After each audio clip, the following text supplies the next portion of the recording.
Olá, meus irmãos, sejam todos bem-vindos ao canal Falando da Bíblia. No vídeo de hoje vamos falar de mais 10 mulheres da Bíblia. Como vimos que vocês gostaram dos vídeos anteriores e tivemos pedidos para fazer mais vídeos desse tipo, então resolvemos trazer a parte 3. Vou deixar aqui nos cards e na tela final a parte 1 e 2, caso você ainda não tenha visto e queira assistir. Peço que nos ajude deixando o seu like para fortalecer o canal.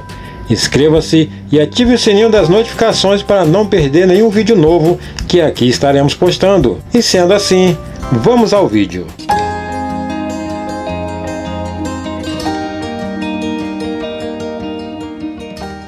A Bíblia é repleta de histórias de homens e mulheres que fizeram a diferença e chamaram a atenção de Deus para suas vidas. Existem histórias boas e de fé que nos levam a nos inspirarmos, como também existem histórias de pessoas que foram ruins e desagradáveis aos olhos do Senhor. Hoje vamos falar de 10 mulheres que se destacaram no seu tempo, numa época onde o mundo era dominado por homens. Através dessas mulheres vemos que Deus não faz acepção de pessoas, e Ele usa quem Ele quer para fazer a sua vontade. Vamos agora conhecer as 10 mulheres da Bíblia.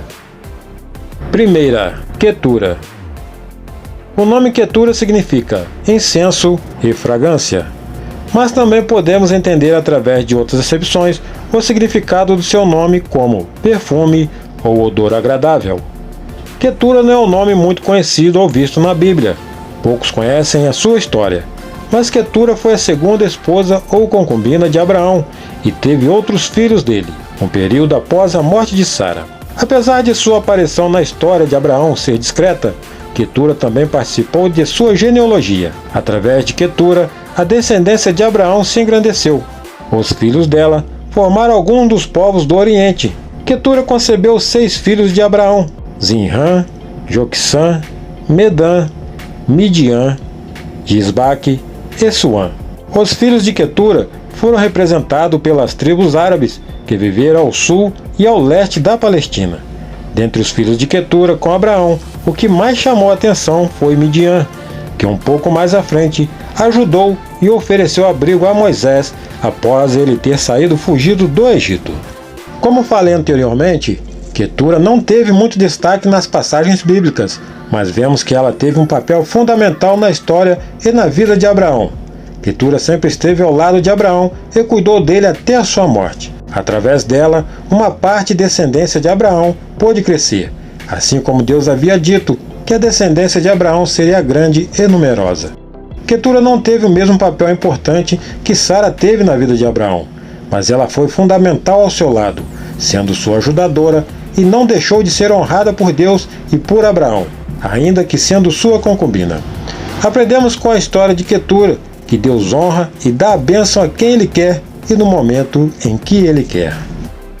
Segunda, Abigail. Abigail era uma mulher formosa e sábia que amava o Senhor. O seu marido se chamava Nabal e ele era um homem muito rico, sem nenhuma sabedoria, muito difícil de conviver. Nabal era um homem muito rico. Sua riqueza vinha das muitas ovelhas e cabras que possuía. Mas apesar de ser rico, Nabal não era generoso.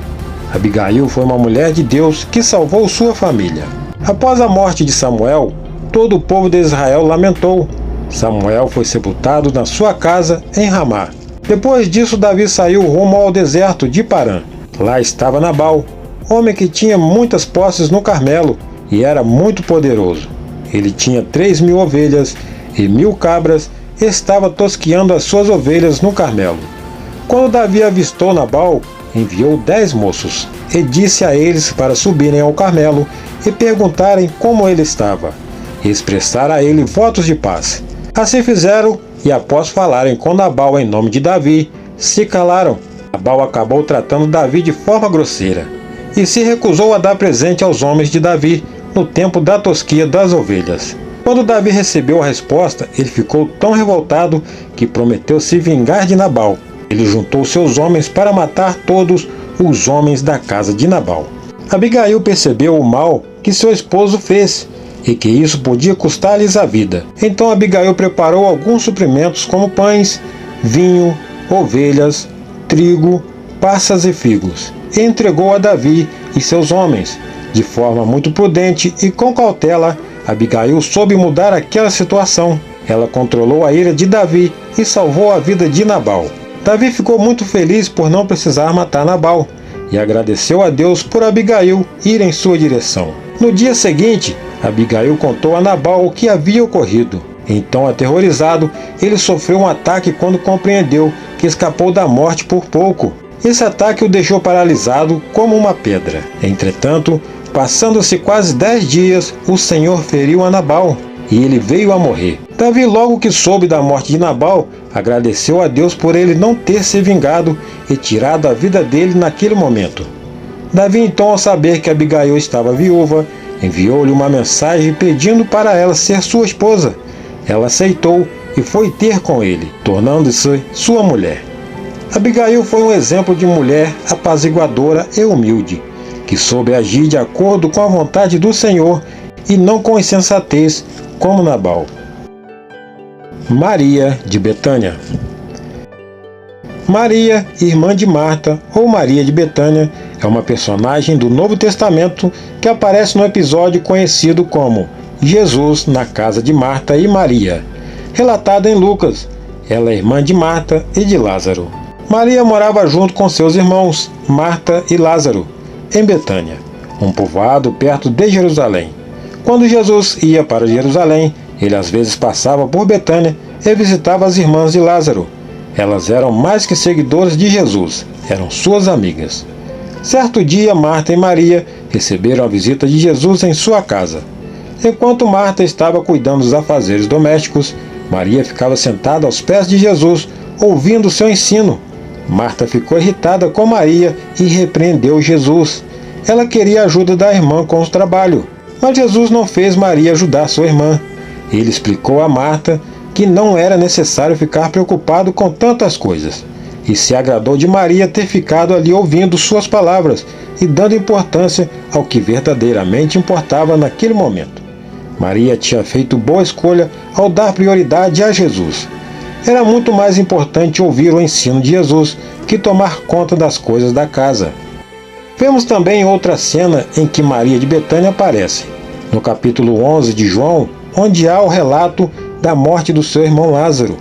Em outra ocasião bíblica, Jesus recebeu a notícia que Lázaro, o irmão de Marta e Maria, estava muito doente.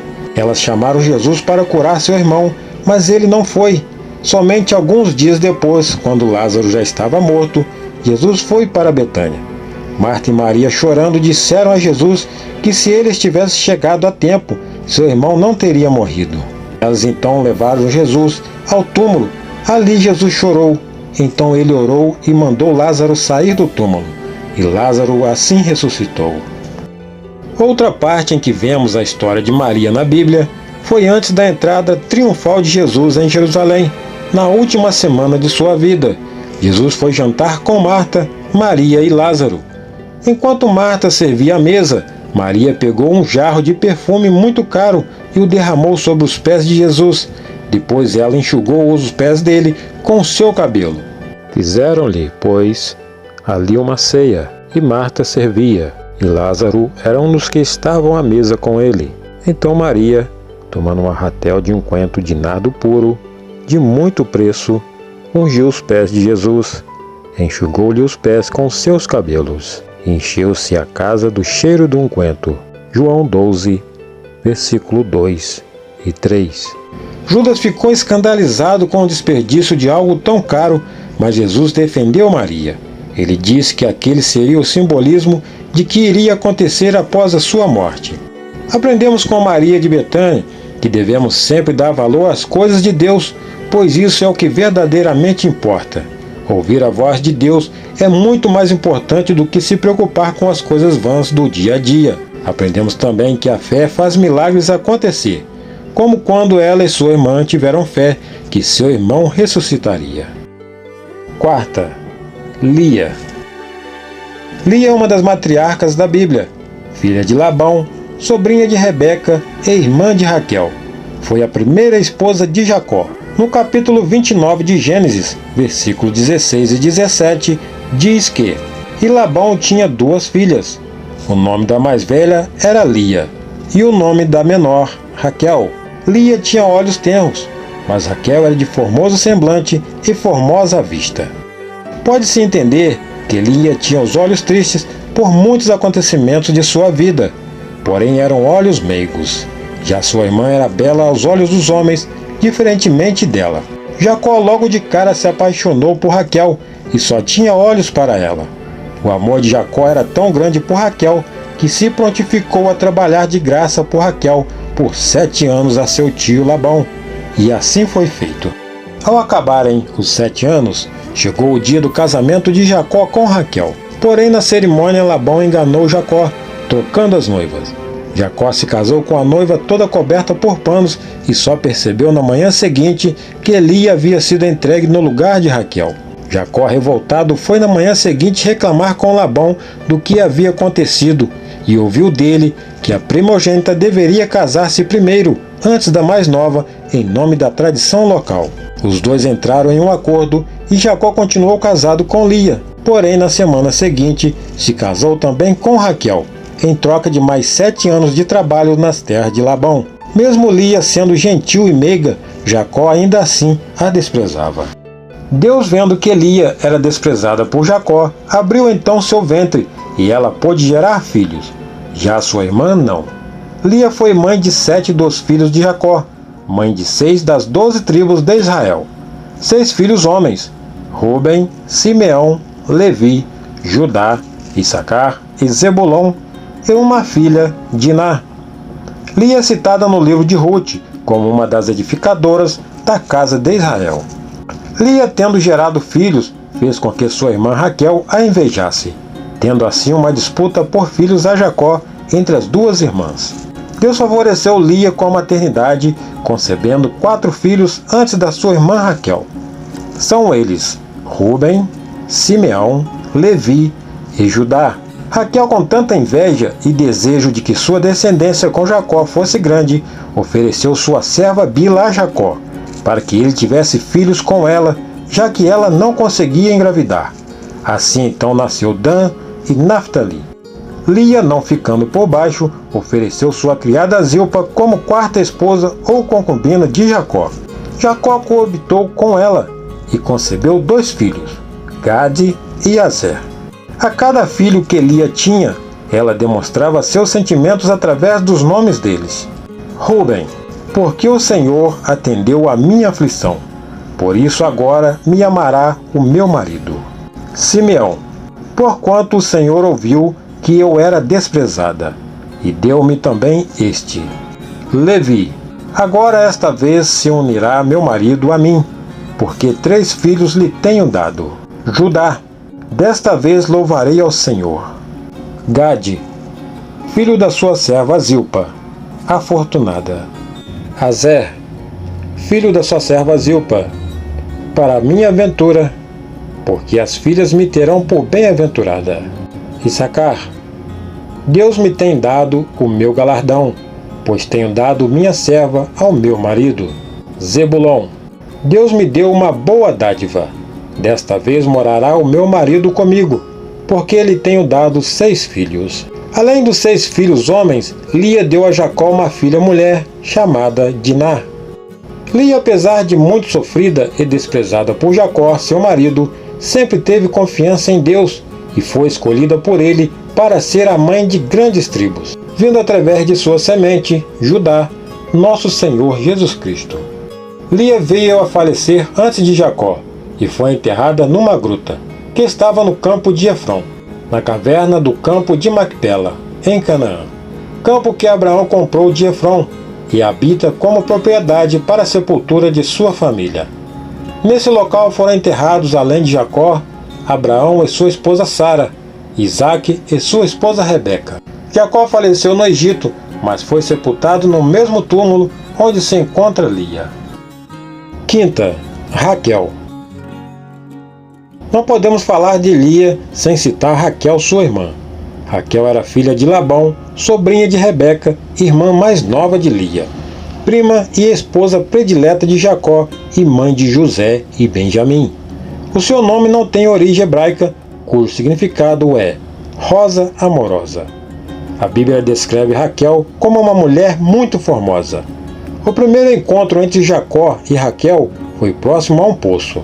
Raquel havia ido ao poço dar água às ovelhas de seu pai, e Jacó tirou a pedra do poço para ela. Logo no primeiro encontro, Jacó se apaixonou por Raquel. Jacó, querendo se casar com Raquel, fez um acordo com seu tio Labão para trabalhar por 7 anos de graça por ela. Como já dissemos anteriormente, porém foi enganado no dia do seu casamento, tendo sua noiva amada trocada por sua irmã Lia, a qual ele não gostava. Mas como o amor de Jacó era enorme por Raquel, ele trabalhou por mais 7 anos por ela, podendo se casar antes de cumprir os 7 anos de acordo. O casamento de Lia com Jacó resultou em uma rivalidade entre as irmãs, que disputaram a atenção de Jacó. Apesar de ser linda e desejada por seu marido, Raquel não podia ter filhos, mas Lia, a que não era amada por seu esposo, era fértil. Você encontra em Gênesis 29, versículo 31. Ou seja, Raquel, que tinha atenção e amor do marido, mas não podia gerar filhos, já Lia era desprezada, mas tinha seu ventre aberto e pôde gerar filhos. Lia teve vários filhos de Jacó, e Raquel queria muito conceber, mas não podia. E isso pendurou por muitos anos. Raquel então ofereceu sua criada Bila para o seu marido Jacó, para que esta pudesse lhe gerar filhos, como era o costume naquela região. Quando uma mulher não podia ter filhos, Bila então deu à luz a 2 filhos, Dan e Naphtali. Lia, que também desejou mais filhos, ofereceu a sua criada Zilpa para Jacó, a qual deu à luz a mais 2 filhos, Gade e Azer. Finalmente, depois que Lia deu à luz outros 2 filhos, Issacar e Zebulon, e ao menos uma filha, Diná, Raquel orou ao Senhor, e assim Deus abriu a sua madre, fazendo-a gerar 2 filhos, José e Benjamim. Está escrito em Gênesis 30, versículo 22. Raquel sempre foi a esposa preferida de Jacó, e ele a amava muito e lhe dedicava a maior parte do seu tempo, não fazendo o mesmo com Lia. Alguns anos à frente, como o relacionamento de Jacó e Labão estava difícil, Jacó decide fugir com sua família para Canaã. Após partirem, estando a caminho de Efrata, Raquel deu à luz ao seu segundo filho, Benjamim. Raquel teve um parto muito difícil e acabou morrendo logo após o nascimento do menino. Logo que nasceu o menino, antes de morrer, Raquel deu-lhe o nome de Benoni, no sentido de infortúnio, refletindo toda a angústia que caracterizou seu parto. Entretanto, Jacó chamou o menino de Benjamim, que significa filho da minha mão direita. Raquel foi sepultada no caminho de Belém, e Jacó levantou uma coluna sobre sua sepultura. Está em Gênesis 35, versículos 19 e 20. Raquel é mencionada no livro de Ruth como uma edificadora da casa de Israel, juntamente com Lia. Está em Ruth 4, versículo 11. Apesar de toda a situação constrangedora com sua irmã Lia, Raquel foi muito amada por Jacó, que mesmo após sua morte não teve olhos para outra mulher e continuou a amando. Raquel foi de grande importância na descendência de Jacó, a qual Deus havia prometido. Esta gerou José, que foi o governador do Egito, um personagem muito importante na Bíblia Sagrada. Sexta, Febe. Febe foi uma cristã mencionada por Paulo de Társio em sua epístola aos Romanos, Romanos 16, versículo 1. Recomendo-vos, pois, Febe, nossa irmã, a qual serve na igreja que está em Cencreia, para que a recebais no Senhor, como convém aos santos, e a ajudeis em qualquer coisa de vós necessitar, porque tem hospedado a muitos, como também a mim mesmo. Se encontra em Romanos 16, versículo 1 e 2. Os significados mais tradicionais atribuídos a Febe são reluzente e brilhante, embora outras acepções como aquela que traz luz ou ainda luz pura também sejam frequentemente adotadas. Febe era uma mulher que gostava de servir, trabalhar, serva e ajudadora da igreja de Cencreia. Febe exercia seu ministério na igreja em Cencreia. Cencreia era uma cidade portuária próxima a Corinto, e o apóstolo Paulo, na carta aos Romanos, capítulos 16, versículo 1, recomenda de forma bastante destacada o nome dessa mulher, Febe era considerada uma diaconisa, ou seja, uma mulher que em muito colaborou com as atividades ministeriais em sua cidade. Paulo a chamou de irmã, o que podemos concluir que Febe o ajudou nos trabalhos da igreja. Ajudou no ministério que Paulo exercia com os demais cristãos da época.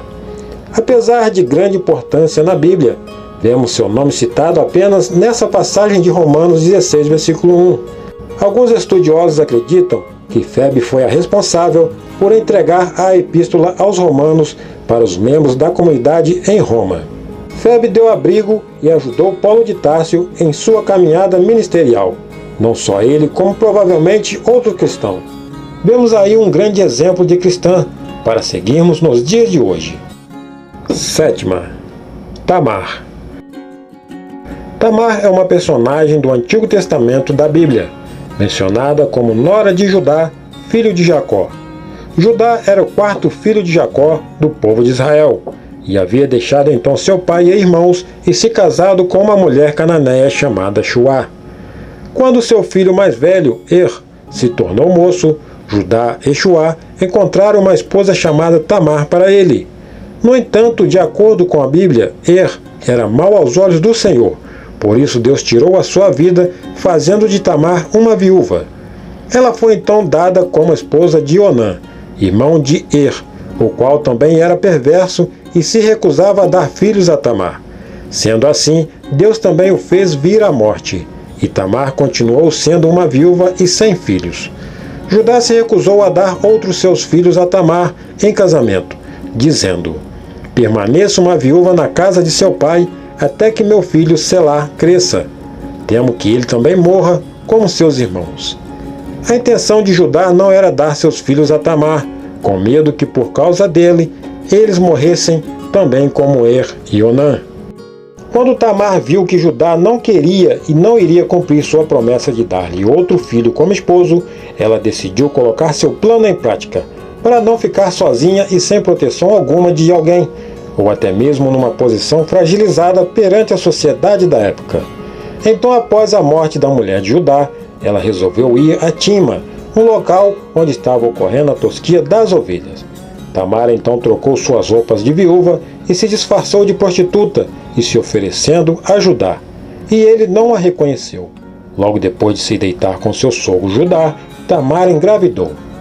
Quando Judá soube que Tamar estava grávida, primeiro ordenou que ela fosse apedrejada e depois queimada. Porém, ao saber que por meio das atitudes dela, para conseguir um herdeiro, ele se tornou o pai da criança, Judá exclamou: ela é mais justa do que eu. Está em Gênesis 38, versículo 26. Logo ele deve ter pensado que a culpa era dele, pois ele não cumpriu a sua palavra de dar-lhe seu outro filho, Selá, a Tamar como esposo.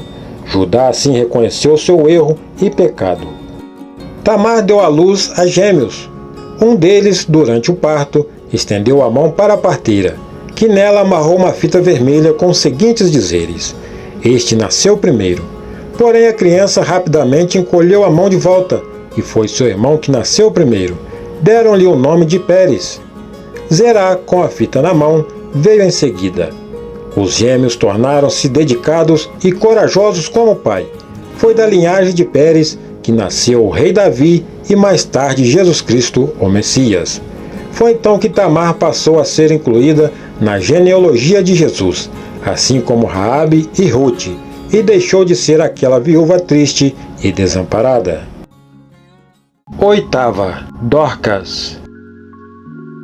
Dorcas, ou Tabita, é uma personagem do Novo Testamento que vivia em Jope e era conhecida pela sua grande dedicação em favor dos pobres daquela cidade, ao ponto de costurar túnicas e vestidos para viúvas necessitadas. Ela era uma cristã e mulher de boa índole, e ficou conhecida por ser ressuscitada pelo apóstolo Pedro após sua oração. Essa história está registrada em Atos 9, versículo 36 e 42. E havia em Jope uma discípula chamada Tabita, que traduzido se diz Dorcas. Esta estava cheia de boas obras e esmolas que fazia. E aconteceu naqueles dias que, enfermando ela, morreu. E tendo-a lavado, a depositaram num quarto alto, E como Lida era perto de Jope, ouvindo os discípulos que Pedro estava ali, lhe mandaram 2 homens, rogando-lhe que não se demorasse em vir ter com eles. E levantando-se Pedro, foi com eles. E quando chegou, a levaram ao quarto alto, e todas as viúvas o rodearam, chorando e mostrando as túnicas e roupas que Dorcas fizera quando estava com elas. Mas Pedro, fazendo sair todos, pôs-se de joelho e orou. E voltando-se para o corpo, disse: Tábita, levanta-te. E ela abriu os olhos e, vendo a Pedro, assentou-se. E ele, dando-lhe a mão, a levantou e, chamando os santos e as viúvas, apresentou-lhe a viva. E foi isto notório por toda a Jope, e muitos creram no Senhor. Dorcas era muito querida por todos os irmãos e necessitados daquela cidade. Vemos isso claramente no versículo 39 de Atos 9, onde as viúvas tristes, chorando, rodearam Pedro, lhe mostrando tudo de bom que Dorcas haviam feito por ela. Ela se prontificava a ajudar a cada um que precisava. Dorcas também é chamada de discípula, ou seja, provavelmente ela era uma mensageira da palavra de Deus para os povos da sua cidade e da sua época. Não se sabe muito a respeito da vida de Dorcas, mas sabemos que ela fazia a vontade do Senhor e o que realmente Deus quer, que era cuidar das viúvas e dos necessitados. Dorcas foi um exemplo de cristã perseverante e humilde que soube fazer a diferença. Nona, Eliseba. Eliseba é citada no Antigo Testamento como sendo mulher de Arão, irmão de Moisés. Ela era irmã de Naasson, sendo ambos filhos de Aminadab. Seu pai, Aminadab, era da tribo de Judá, da linhagem de Pérez, filho de Tamar e Judá. Eliseba e Arão tinham os seguintes filhos: Nadab, Abiú, Eleazar e Itamar. Eliseba foi uma mulher abençoada por Deus, pois teve filhos e um esposo com lindo chamado. Não se sabe muito sobre ela. Na Bíblia diz apenas que ela era esposa de Arão, mas com certeza ela teve um papel importante na caminhada do marido e dos filhos, que foram sacerdotes, os ajudando e servindo ao Senhor. 10ª, Agar. Agar foi a serva egípcia de Sara, de acordo com o livro de Gênesis, capítulo 16 e 21. Sara não podia ter filhos, era estéril, então ela ofereceu Agar a Abraão, seu esposo, como sua concubina, para que ela pudesse gerar um filho para eles em seu lugar. E assim foi feito. Agar ficou grávida, mas porém quando isso aconteceu, ela começou a olhar a Sara, sua senhora, com arrogância e desprezo, se sentindo maior que Sara, já que ela pôde engravidar de Abraão e Sara não.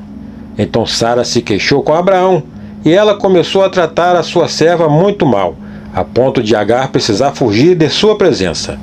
Está em Gênesis 16, versículo 4 e 6. No deserto, o anjo do Senhor visitou Agar ao lado de uma fonte.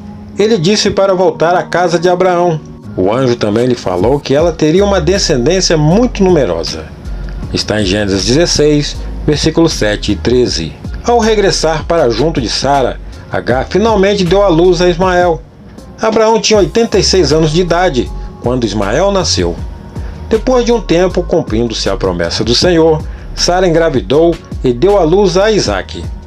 Quando Isaque cresceu e foi desmamado, Abraão deu uma grande festa e Sara percebeu que Ismael estava rindo de Isaque. Sara, enfurecida, pediu que Abraão o expulsasse junto com sua mãe. Agar, para que Ismael não acabasse sendo herdeiro junto com Isaque e atrapalhasse os planos deles para Isaque no futuro, isso muito entristeceu Abraão. Contudo, Deus o orientou: não te pareça mal aos teus olhos acerca do moço e acerca da tua serva. Em tudo que Sara te diz, ouve a sua voz, porque em Isaque será chamada a tua descendência. Mas também do filho desta serva farei uma nação, porquanto é tua descendência. Então Abraão levantou cedo, tomou alguns pães e um recipiente cheio de água fresca e os entregou a Agar. E tendo-os colocados nos ombros dela, despediu-a com o menino, e ela saiu com o menino vagando pelo deserto de Berseba. Após tomarem toda a água da garrafa, Agar não querendo que seu filho morresse de sede, colocou-o sob um arbusto e se afastou para não vê-lo morrer. Está em Gênesis 21, versículo 15. Enquanto ela se lamentava, Ismael chorava bem alto. Deus ouviu os gritos e o choro de Ismael, e lá do céu a voz do anjo do Senhor chamou Agar e lhe falou: Agar, por que te afliges? Não temas, pois Deus ouviu o clamor do menino lá onde tu o deixaste. Ergue-te, pois, levanta o menino e segura pela mão, porque eu farei dele um grande povo. Está em Gênesis 21, versículos 17 e 18. Então Deus abriu os olhos de Agar, e ela pôde enxergar um poço de água. Correu até lá, encheu seu odre e deu para Ismael beber. Deus esteve com o menino, ele cresceu e habitou no deserto, e tornou-se um flecheiro. Agar encontrou uma esposa da terra do Egito para o seu filho, e eles habitaram no deserto de Parã. Agar teve sua experiência com Deus. Apesar de escrava, Deus demonstrou amor para com ela e com seu filho Ismael. Mesmo no deserto, ela foi amparada por Deus. O Senhor não deixou de cuidar dela e do menino. Os abençoou e os fez prosperar. Então, esse foi o vídeo de hoje, meus irmãos, com as 10 mulheres da Bíblia. Se gostou, não esqueça de deixar o seu like e se inscrever aqui no canal. Assista também a parte 1 e 2, caso você ainda não tenha visto. Eu vou deixar aqui na tela final para você. Deus abençoe sua vida e até o próximo vídeo.